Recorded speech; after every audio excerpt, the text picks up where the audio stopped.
What is going on, YouTube people? Today, it is another edition of the weekly sports card market update. Late night edition. Had a little holiday party to go to with the wife, so we are recording this one much later than normal. Exciting week here on the channel. We had the big Nat Turner interview earlier this week. Once again, just kind of wanted to give him a shout out and thanks for coming on the channel. That came together very quickly. People would ask kind of like, did they reach out to you? Did you reach out to them? I actually emailed Nat on Sunday and he was like, how's Tuesday work? And I said, great. And we were off and running. I just thought it was a good time to have him come on just due to all the news that they've had recently. I really wanted to dig into the PSA offers, eBay integration stuff. And then obviously included some other questions as well beyond that. But yeah, overall, great time. Once again, shout out to him for coming on the channel. I thought it was very informative if you haven't had a chance to get all the way through it.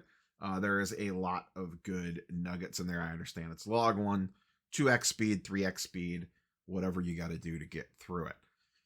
Fun week of updates. So let's just go ahead and get right into it. But big news out of channel partner Comc.com, sponsor of today's video, the weekly sports card market update. Fresh pulls is back. I am so excited about this. I use this program all the time.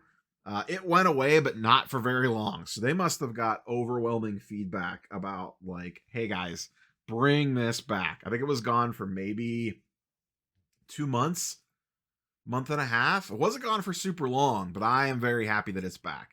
I actually spent a better part of a Cavs game this week sorting through cards to make a pile to go off to Comc, one to go to grading. So I've got to kind of figure out exactly what I want to do and get those things bundled up and out the door. But if you are not familiar with Fresh Pulls, you get 50% off your submission value or your submission fees, your upload fees, if it sends within, I believe it's the first 90 days of a product releasing. So it lets you send at the higher tier level, get the product on the site faster for the same amount as sending the cheaper way. So that's what I always opted for when you've seen me send in various bundles of stuff, was to send it in under the Fresh Pulls offer because it was a great deal. So if you're not using Comc or you haven't used Comc, or even if you're a Comc user, it is a great time to get inventory on the site with Fresh Pulls running. So always keep that in the back of your mind. And once again, shout out to Comc for sponsoring the weekly sports card market update. We talked Fanatics Fest a little bit earlier this week as tickets went on sale and nobody seems to care.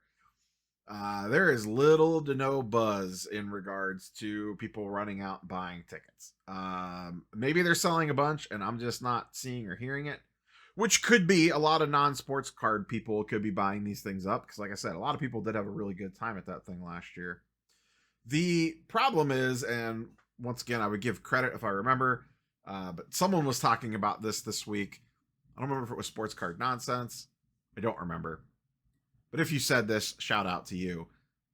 Because I was thinking the exact same lines. It's really tough for me to throw down money for a ticket to an event when I don't know what's going to be there. You've given little details on what we're actually getting, what autograph signers are going to be there, what celebrities are going to be there, what do you actually get for being a VIP, you know, other than gift bag, because we all saw how that worked out last year. This feels like they were rushing to get tickets on sale because they're already 6 months out, basically 6.5 months out from the event, and they need lead time to be able to sell the tickets. And they probably wanted to get them on sale before the National went on sale, which also went on sale this week. If you want tickets to the National, those are now available too. And it once again feels like they're just kind of rushing in the stuff without really flushing things out. Now, I think we could, piece together a vibe of what, to expect based off last year. And then basically what they're saying is, remember last year? It's going to be more, bigger, more, even more. But more what? Like more shitty VIP bags? or is that thing actually going to be good? More autograph signers that people can't get through the entire line because it was disorganized? Like, what are we doing? It would be nice to have some more clarity on that. And for my own personal sake, I have not figured out what I'm doing yet regarding Fanatics Fest versus Heroes Con. I'm not expecting Fanatics Fest tickets to fly out the door. So other than booking travel, and it's New York. It's not like you're not going to find a hotel in New York. I'm not super concerned about it. So I'm going to punt this decision down the road a little bit and see how things play out. If by some miracle VIP tickets sell out, I don't think that happens. But if they do, then sorry about my luck. I guess I don't get to do that. I don't think the VIP ticket is personally worth it. If I went, I would buy the VIP ticket just to have the experience from the content side of it. So I could get hands-on with what the VIP ticket experience was like to give you all an accurate representation of how that went down like I was able to do last year. So we'll see what happens with that, but I don't know. I don't hear anyone really talking about it. I know dealers got propositioned for tables. I don't know what last year's table fees were. I think these are pretty in line, but the number I saw floating around was $3K. $3K for a table for 3 days at Fanatics Fest. So basically $1,000 a day. And also, I forgot to mention this in the first video that I did on this. That show is directly competing with Chantilly. Now, that's apples and oranges between those two. But a lot of dealers will head to Chantilly, the known entity. Speaking of Chantilly and their sister shows, I 99.9% attending the Philly show next Saturday, or this coming Saturday at this point. So I will be at the Philly show Saturday only. I won't be able to do any trade nights or anything. This is going to be a quick in and out. I happen to be in town for something else, and it just happened to work out that it was the same weekend as the Philly show. So I'm going to slip into there on Saturday.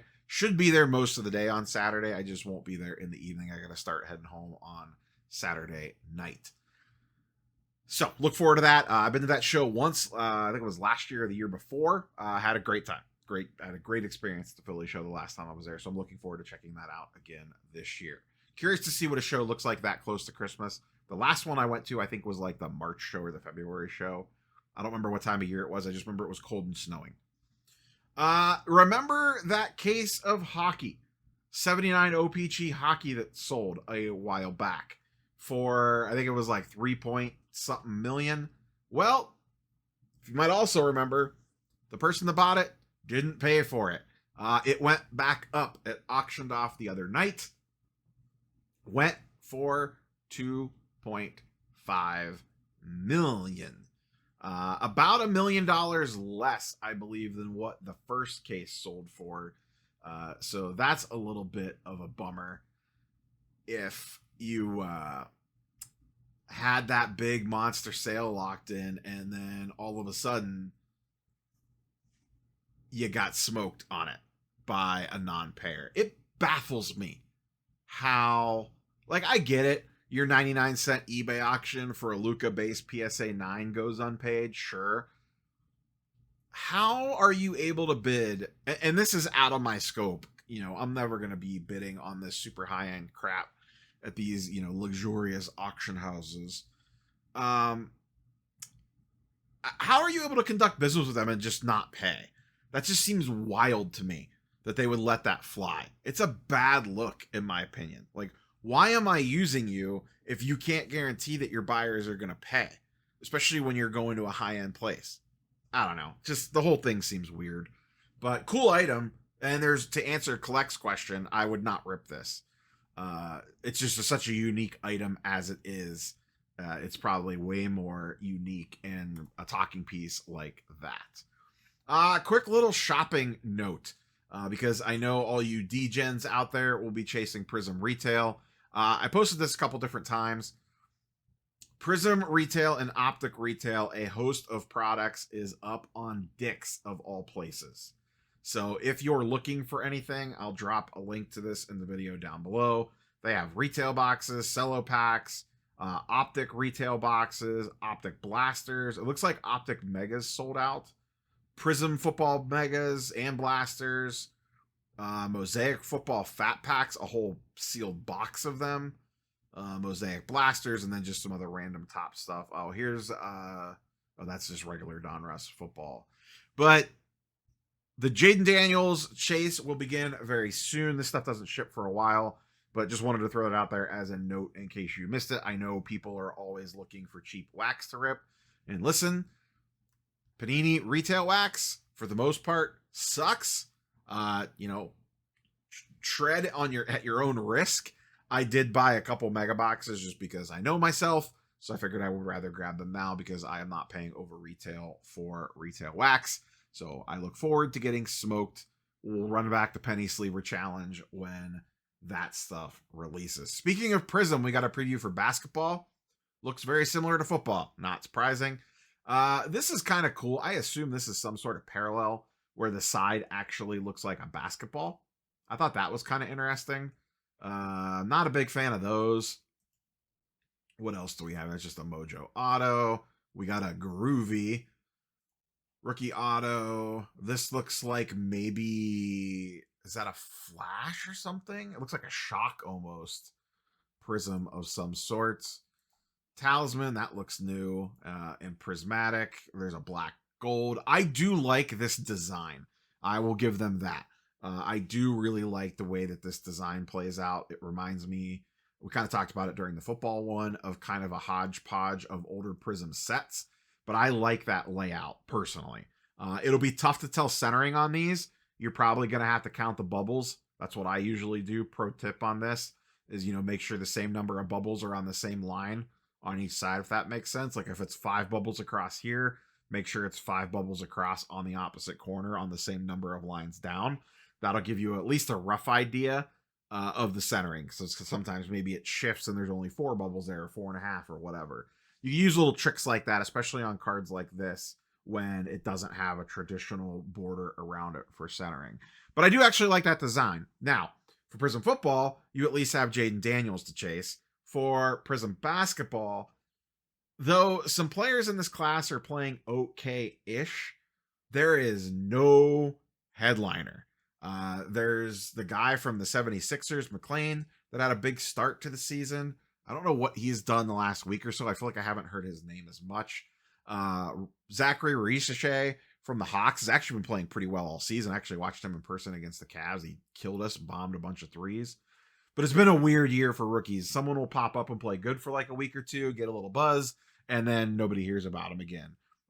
Donovan Clingan for the Trailblazers had a good couple games, and then he got hurt. So it's just a weird year. If you are a breaker that relies on basketball breaks to make your bread and butter, this could be a tough little stretch for you this year. Next up, some Topps news.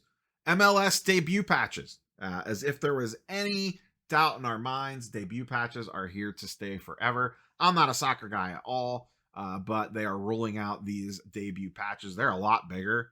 It still obviously fits on a regular trading card. They didn't put a card image here. I have seen card images floating around. Yeah, it's a little announcement trailer. But they look nice. I mean, they look cool.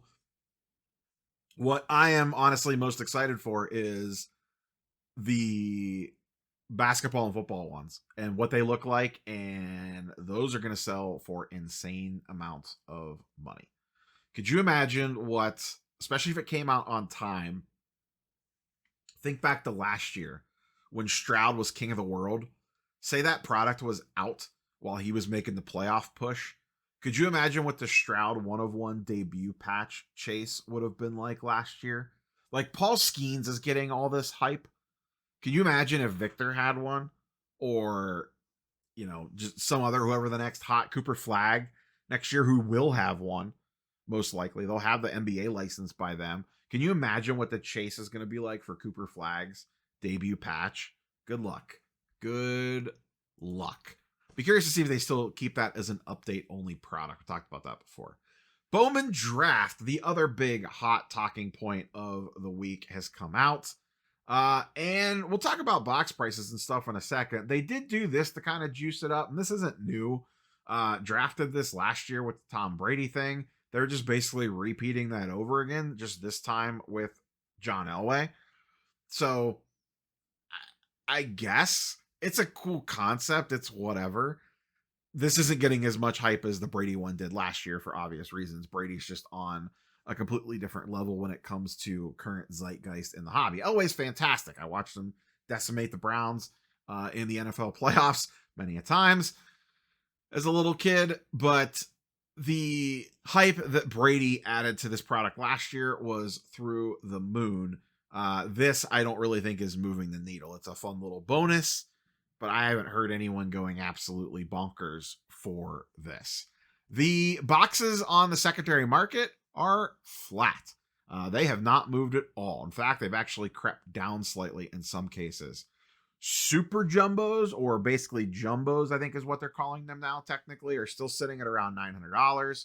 And the old jumbo, aka now hobby boxes, are in the mid 500s. And in fact, are actually sitting on Fanatics website. They're not on Tops.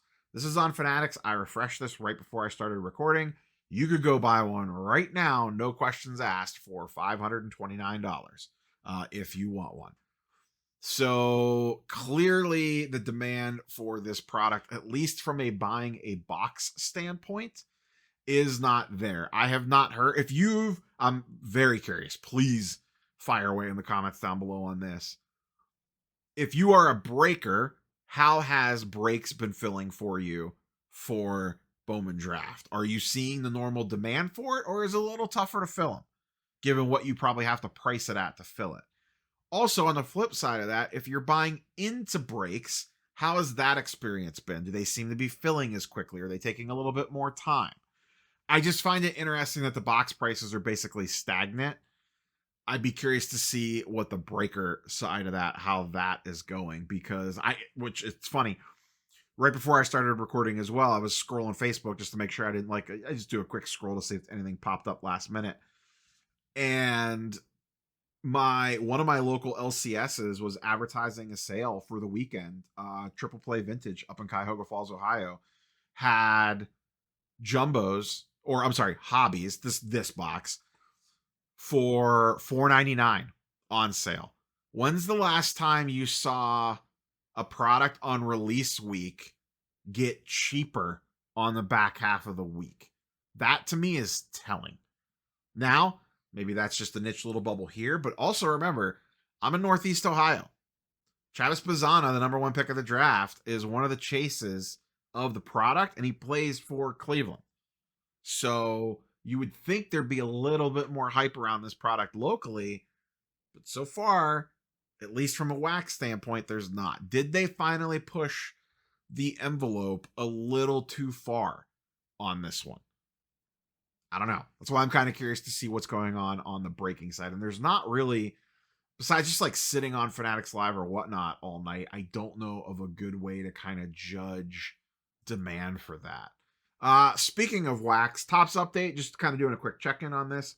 The Skeens obviously has not surfaced yet. Box prices have stayed flat. They did their big run up, and now they're just kind of sitting. Hobbies are sitting at around 350-ish, give or take, and jumbos are actually down slightly. They've been dipping under 700. Last I looked, there was like bins sitting at 775, 780, 790, kind of in that range, just under $800. Stuff's also selling right around that range, so that kind of seems to be like the inflection point, that like high 700 number for people willing to smack the bin on these boxes. Spoiler alert, I still have mine. I have still not opened it, and I have not flipped it. I'm not going to lie to you people, I came real close the other night. Real close. Like, I almost got the box fits perfectly in my card case, so it's inside my card case that I used to carry around in case I wanted to sell it at a show. And I was just looking. I did not open the case. I didn't get that close, but my hands were reaching for it, and then I talked myself down. I think we all know how this story ends. I'm probably going to end up shredding that thing at some point in time. I just want the Skeens 101 debut patch to marinate a little bit more. So, we'll see. we shall see what happens. But as of right now, it is still sitting, as I look over my shoulder, about 3 or 4 feet behind me. So we'll see. We'll see what I end up doing with that thing. But update Chrome still going strong as the hunt for the Skeens 101 debut continues. Sticking in the baseball world, as of time of recording, the world waits for what Juan Soto is going to do. I was just kind of curious what his first Bowman auto's been doing for a while. Actually ran this back for 180 days. Little to no change. The PSA 9's up ever so slightly. To be fair, though, that is the most recent sale. The PSA 10 and the BGS 9.5 have not sold in about a week or two. The 9 is a fairly recent comp, and it is trending in the upwards direction. I assume once he signs his deal, there will probably be a little spike up just because of a little bit of FOMO. And then my guess is it probably levels right back off almost where it was. Soto had a great year last year. It'll be nice to see him in a permanent home for a while. You know, he's kind of been the mercenary the last couple of years, getting traded from Washington to San Diego and then to New York. It'll be nice to see him sign like a 10, 15, whatever the hell kind of deal he's about to get. That's going to be astronomical sums of money. And then that's just where he is for a little bit and kind of see where his prices go from there. I'm a big fan of Soto. I'll be happy to see him out of a Yankees uniform. With that being said, we are going to cut things a little bit shorter today just because it is so late and I need to get some rest. So we'll talk basketball and football. Maybe we'll do it for full midweek videos this week. There was some interesting stuff on the football side of the world in regards to quarterback pricing and non-quarterback pricing. But we'll save that. We'll cut things a little bit shorter today. As always, curious for your thoughts and comments down below. I should note very quickly here at the tail end, next week's weekly sports card market update might be Monday instead of Sunday. I know. A lot of people get fired up missing their coffee and the weekly sports card market update on Sunday morning. I'm looking at you, Brad. But the timing of it might be a little bit tricky on recording, depending on the travel back from the Philly show. If I do one on Sunday, it'll probably be a more lean version, or wait till Monday for the full version and record it at home. This is the one video that is a real nightmare to record while traveling. It's just not convenient to record while traveling. So we'll see what happens. But if they'll probably be, if I don't do a weekly sports card market update video on Sunday, I'll probably throw up Philly show vlog footage on Sunday in lieu of that, and then do the Sunday video on Monday. So we'll see. We'll just kind of have to see how things play out, but just wanted to give you a little heads up that you might need to adjust your schedule. That's all I got. Catch you boys and girls in the next one. Peace.